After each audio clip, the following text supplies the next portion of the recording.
Three more bodies have been pulled from one of Houston's bayous, reigniting online fears once again of the so-called infamous Bayou killer. Police insist there is no serial offender at large, but with bodies continuing to pile up and social media buzzing, the questions are just getting louder. We are going to dig into what's really happening in Houston's waterways, all with a former FBI and CIA agent. Welcome to Sidebar, presented by Law&Crime. I'm Jesse Weber. So we've been on this story, by the way, since I think the beginning. We've been trying to cover every single development that we can, and the reason that we can do that is because of the amazing support that we get from our sponsor, Morgan & Morgan, America's largest personal injury law firm, a firm with over 1,000 attorneys who have recovered $25 billion for more than 500,000 clients. In fact, in the past few months alone, a client in Florida received $12 million when insurance offered just $350,000. Out in Pennsylvania, another client was awarded $26 million. That is 40 times the insurer's offer. And Morgan & Morgan, they make it easy to fight for what you deserve. You can even start a claim from your phone. So if you're injured, you can start a claim at forthepeople.com/LC Sidebar. You can click the link below, or you can scan the QR code on screen. Is a serial killer dumping bodies in Houston? That is the terrifying question, the theory, that has exploded all over social media for quite some time. Now, we have talked about it before. Given what has just happened, what we're going to talk about, this conversation naturally is continuing. Why? Because 3 more bodies have been pulled from areas near the bayous just last week. So it's bringing this year's total to 34. The rumors of a Bayou killer, they are just getting louder than ever before. TikTok, Instagram, from users and commenters who are just posting things and trying to connect the dots, convinced that something sinister is stalking the city's waterways. And now you have a DA, arguably Houston's top prosecutor, who's shutting it all down. Maybe I should say trying to shut it down. Pretty hard. In an exclusive interview with NBC affiliate KPRC, Harris County District Attorney Sean Tier made his position brutally clear, saying, quote, "There is nothing, and I want to be crystal clear, to indicate that there is someone operating here as a serial killer. It is the official, on-the-record denial." So if it's not a predator, right, if it's not a series of predators, not a serial killer, several people acting in concert, what is causing this grim pattern of bodies just washing ashore?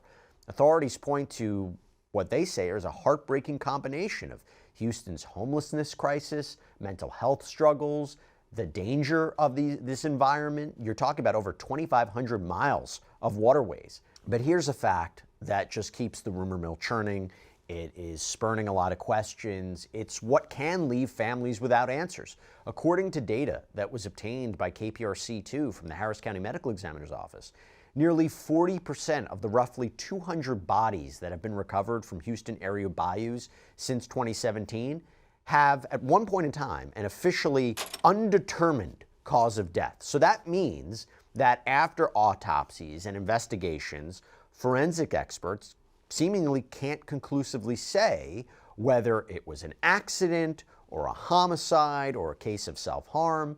So is this a tragic series of unrelated incidents, or is the truth hiding in that large stack of undetermined cases? We are looking at the data behind the drama, the official pushback against the panic, trying to make sense of it once again. Now, if you're unfamiliar with Houston, by the way, it is a massive city that's crisscrossed by these slow-moving, often murky waterways called bayous.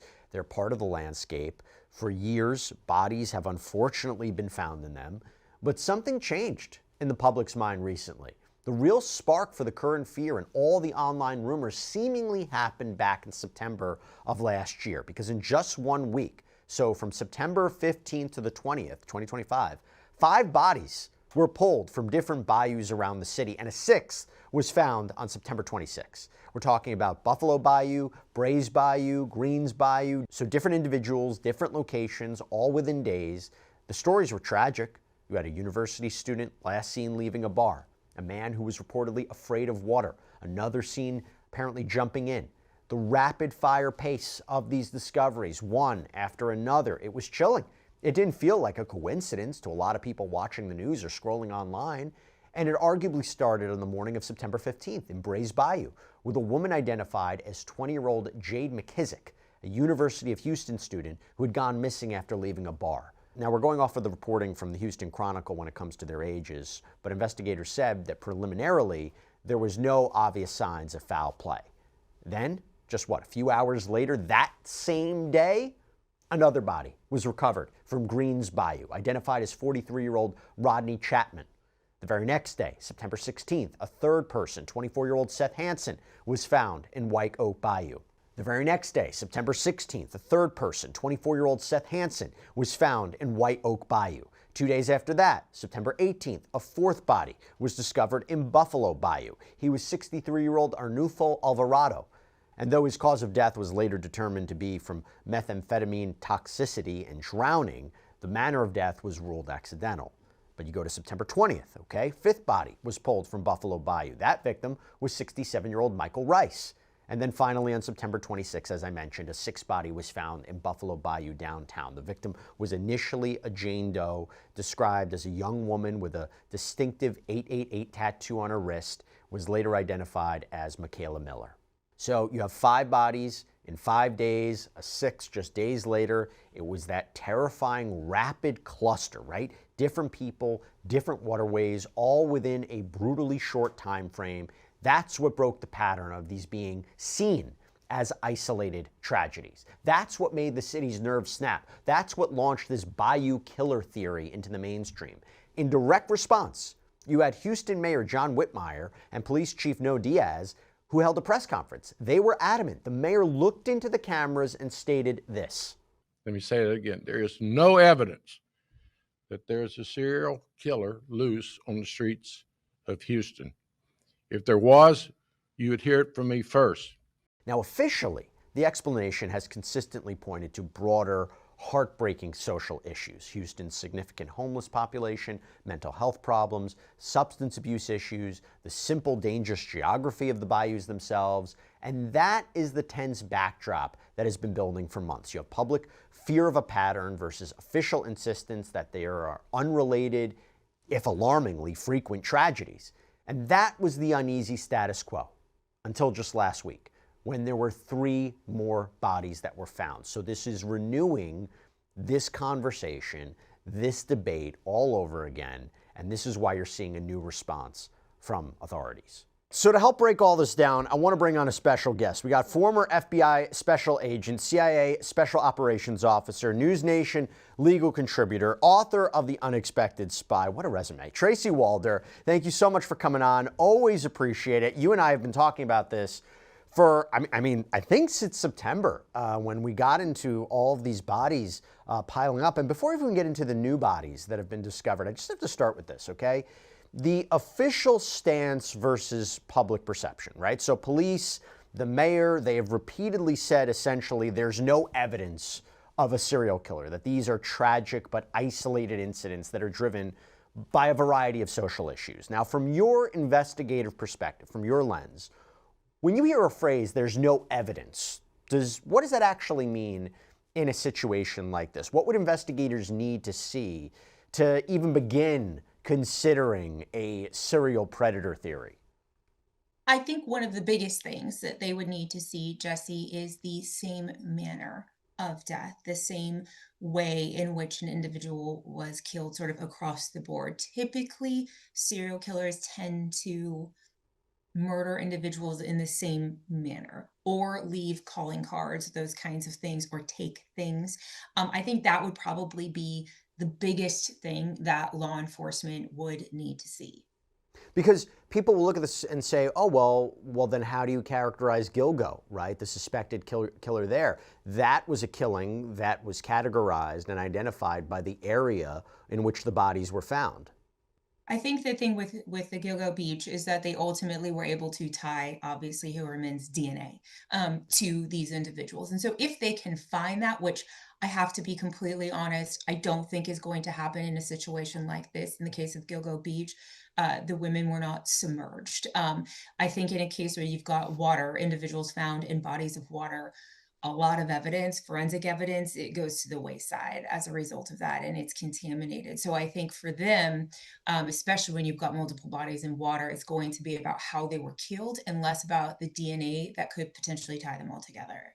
I mentioned at the top that initially a lot of those deaths were undetermined. That's not the case, for all of them still. There have been some explanations, but is it surprising to you that you would see a number of deaths, maybe in this manner, that are undetermined? You mentioned the water, you mentioned maybe some of the certain characteristics. Were you surprised when you were reading about this and you look at these clusters that a lot of these deaths initially were undetermined, or even for a period of time undetermined? Per my calculations, just Yeah. the data that's out there, 19 are undetermined, one is still pending. So if you've got 33 total now, obviously it's pretty heavy, right, in the undetermined area. But a couple of things about that. I think one of the things that's getting people concerned, and they're less likely to believe, the mayor, law enforcement, whoever's making the statements, is just the sheer volume. The amount of people that have been pulled out of Bayou since 2019 has tripled. And so I think that's what concerns a lot of individuals. Now, in terms of the undetermined,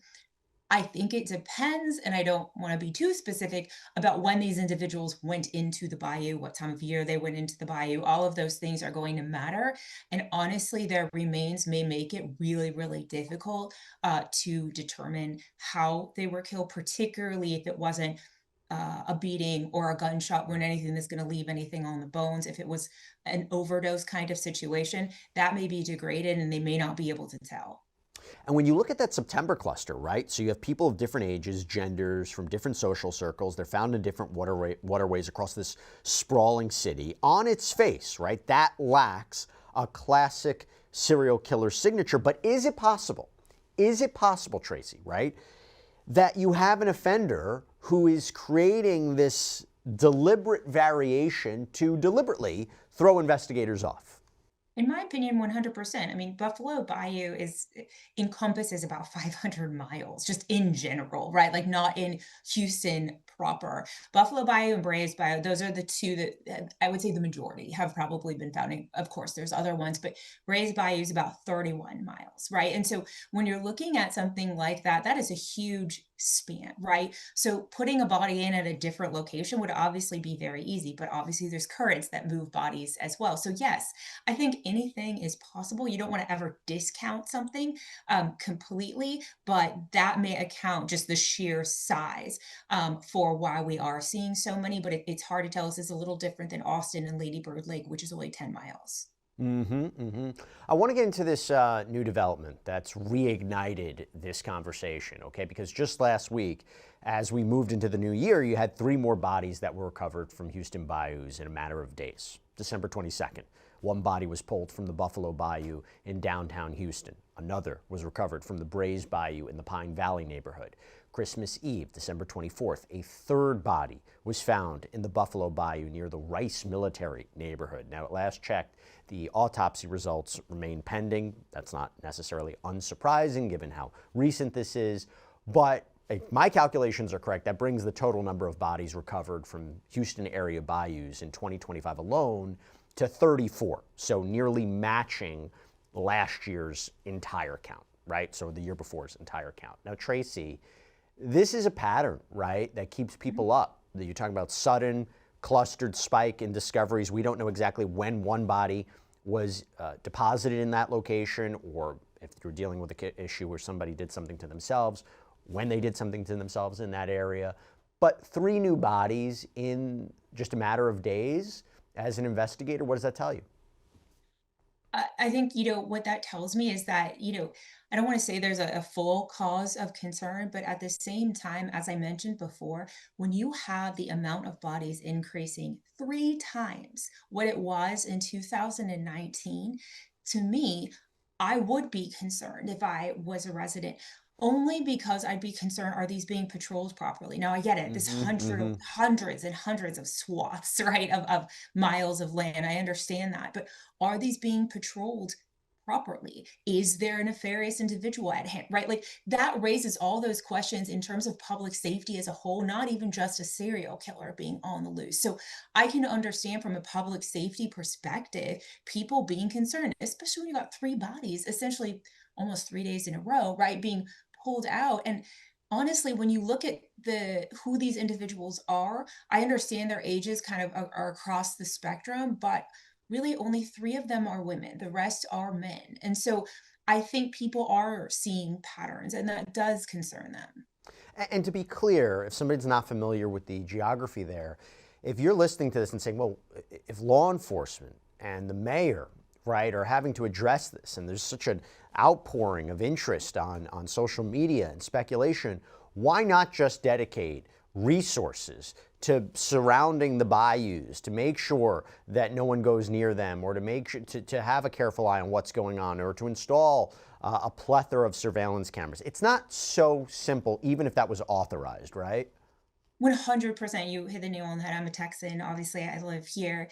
The bayous are very, very different. Yes, they do patrol them on horseback. They have squads and units who are dedicated to doing that. They patrol them on horseback. They patrol them on bike. These are not areas that you can patrol, via car, those kinds of things. Certainly, they can use drones if they want to be a little bit more effective in terms of the amount of land that they are covering. But this is different, again, than what we see in maybe Chicago, around the lakes, or in Austin, right, where it's a contained body, so it's a lot easier to put security cameras and those kinds of things. These are really, really difficult to patrol and have an insane amount of manpower that's needed to do that. And now I want to ask about this response. Okay, so in direct response to these three new discoveries, you had Harris County District Attorney Sean Tier, who gave an exclusive interview this week to NBC affiliate KPRC, and his message was a forceful echo of what we heard back in September. Now, I want to be clear about what he said, because he stated, quote, "There is nothing, and I want to be crystal clear, to indicate that there is someone operating here as a serial killer. There are many reasons for these deaths. None of them are a serial killer." And he directly attributed the tragedies to what he called Houston's, quote, "massive homeless problem, combined with widespread mental health and substance abuse issues." He gave a specific physical explanation, noting, quote, "It's kind of a little known fact, but when you get into the bayous, it is very difficult to get out." When you combine that with someone that is high on some substance, someone that is intoxicated somehow, it makes it even more difficult. And he did acknowledge that, yes, there are times where we recover bodies that were placed in the bayou criminally, no question, but that is not something that is a regular occurrence. Now, Tracy, what do you make of that explanation, and how does he know that? I think that's to answer the latter part first, Jesse. I think that's the problem. And I think that might be why so much speculation is running rampant on social media and just amongst Houstonians and Texans as well. Because I think the issue is when you have 19, 20 of these that are attributed to either being undetermined, and then on top of that, about 3 or 4 being homicide, you only know really what happened to maybe 7 of these individuals, right, per autopsies and those kinds of things. And so I feel for him to sort of make this blanket statement that we know how all of these individuals died, all of those things, when they are undetermined, what 2/3 of them are undetermined, is somewhat irresponsible to do. But again, clearly they're not observing, the similar patterns in how these people died. And I do think that some of them are absolutely attributed to horrible homeless problem, mental health, and drug addiction issues.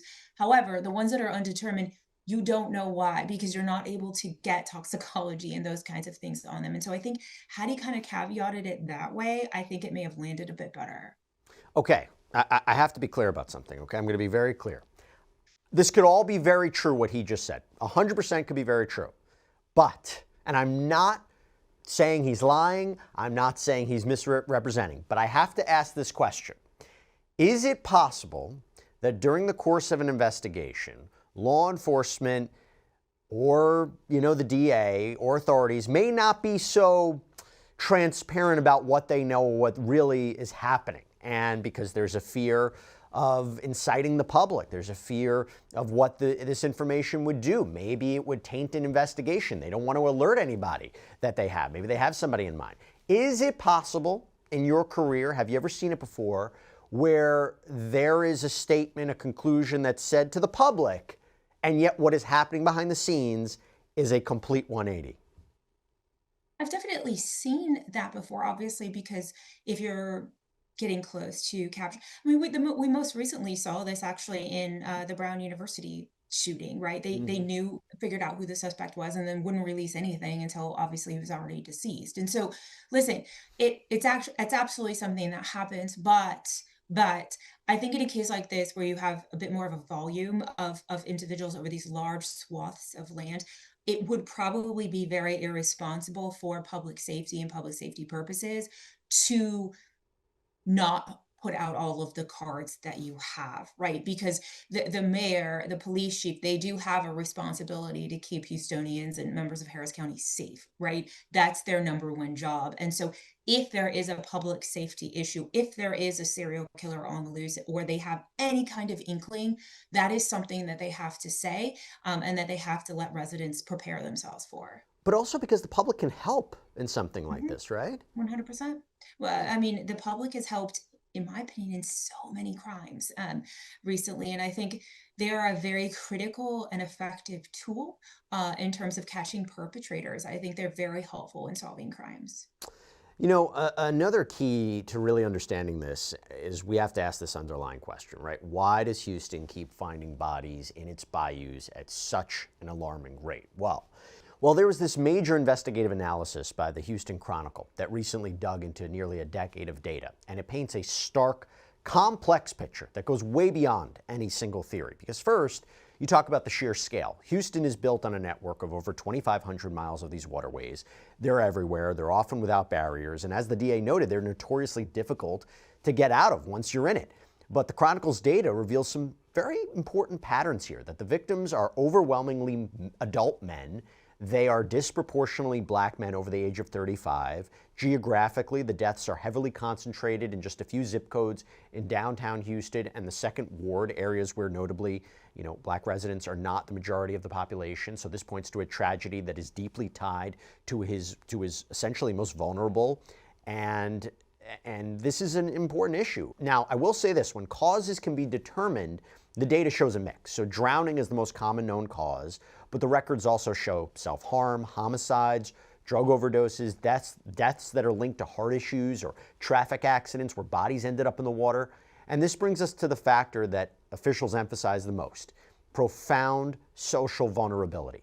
The data underscores that these deaths are heavily linked to the city's homelessness crisis, mental health struggles, substance abuse issues. You have victims that maybe are on the outskirts, so you have these bayous, these banks that are part of their environment. You have a combination potentially of intoxication, despair, maybe a simple misstep, an accident can turn something fatal. Tracy, when you look at that data and you're trying to understand it and trying to make sense of it, and thinking about, we're talking about these groups of individuals, what stands out to you?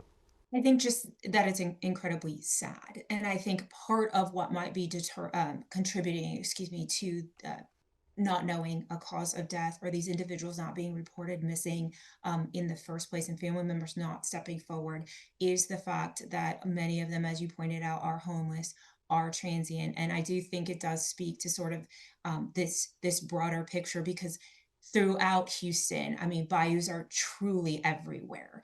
And I do think what is happening is members of these populations are not able to get the assistance that they need. And as a result, because of intoxication, whatever those kinds of things, they're falling into these bayous and not able to get out. And I think it does speak to a bigger social issue at hand. I know you have to get going, but I have to ask you this final part about this. So there's just one more crucial piece of context that we can't ignore, and it's the sheer increase in these deaths over time, because this isn't just a sudden panic. The numbers show a disturbing upward trend. According to reports from Houston Public Media, which reviewed data from the Harris County Institute of Forensic Sciences, more than 200 bodies have been pulled from local bayous since 2017. Here is what's critical. The last 2 years, they account for the highest number on record. 2024, 35 bodies were recovered. And with last week's discoveries, 2025 has nearly reached 34, so nearly matching that grim record with the year that just ended. Now, to put that in perspective, in 2017, there were 20 such deaths. That number fluctuated in the intervening years, but it began a significant climb around 2020. The trend is clear. Bayou deaths have risen sharply during the past decade, or at least bayou-connected deaths in some way. Recent years were hitting peak levels. And this isn't just a spike in social media attention. It is a spike seemingly in the actual data, this rising baseline of tragedy. It is obviously the fuel that is turning every new discovery into what is a citywide attention, a response, theories. Tracy, before I let you go, why are we seeing something like this? I think that's my biggest issue, right? And I think again, that's why the public is scared. Is this Yeah. sheer volume. I think part of it is that perhaps patrols have been stepped up, and so more people are being found. I think it depends on rainfall that year as well, how many people they ultimately find. Like that is definitely a contributing factor. But then I would also be interested in knowing how homeless rates increased within Houston. I actually don't know the answer to that, but I think that that's something that is worth looking at. And so I also think in the kind of shadow of the pandemic has left a lot of people disenfranchised as well. And so I think that's sort of this perfect storm of seeing this tripling essentially of individuals. Tracy Walder, thank you so much. Appreciate it. Thank you, Jesse. And that's all we have for you right now here on Sidebar. Everybody, thank you so much for joining us. And as always, please subscribe on YouTube, Apple Podcasts, Spotify, wherever you should get your podcasts. You can follow me on X or Instagram. I'm Jesse Weber. I'll speak to you next time.